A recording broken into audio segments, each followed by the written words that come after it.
Hi hello, నేను మీ మాధవీలత. ఇళ్లకు దూరమని, నగరాలకు దూరమని భావించి మీరు భూమిని కొనడాన్ని అలక్ష్యం చేయకండి. అలా ఒకప్పుడు డబ్బులు ఉండి కొనలేకపోయామని బాధపడే వారి జాబితాలో మీరు ఉండవద్దు. ఒకప్పుడు మన తాతలు ఎకరాల్లో కొన్నారు, మనం గజాల్లో కొంటున్నాం. మన పిల్లలు ఫీట్లలో కొనుగోలు చేసే పరిస్థితులు రాకముందే మనం జాగ్రత్తలు తీసుకుందాం. తక్కువ ధరలు ఉంటే కాస్త దూరమైన కొనుగోలు చేయండి. మీ పిల్లల బంగారు భవిష్యత్తుకు బాటలు వేయండి. ఈ రోజు స్థలంపై పెట్టుబడి ఒక ఖచ్చితమైన రాబడి. ఆలోచించండి, వెంటనే పెట్టుబడికి సిద్ధం కండి.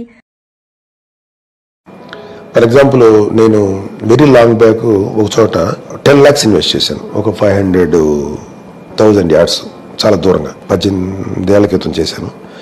అది ఇవాళ యాక్చువల్గా చాలా చాలా స్లో గ్రోత్ అది. కానీ అది ఇవాళ దాదాపు ₹1,00,00,000 వర్త్ ఆఫ్ వాల్యూ ఉంది ఆ స్థలం. అంటే యాక్చువల్లీ చాలా తక్కువ గ్రోత్ ఉంది, అయినా కూడా ₹1,00,00,000 ఉంది దాని వాల్యూ. ఇంకా అమ్మలేదనుకోండి. సో ఇలా ఉంటుంది దాని విలువ, ఈ స్థలాల విలువ. సో మీరు అట్లాగా ఇన్వెస్ట్ చేయొచ్చు.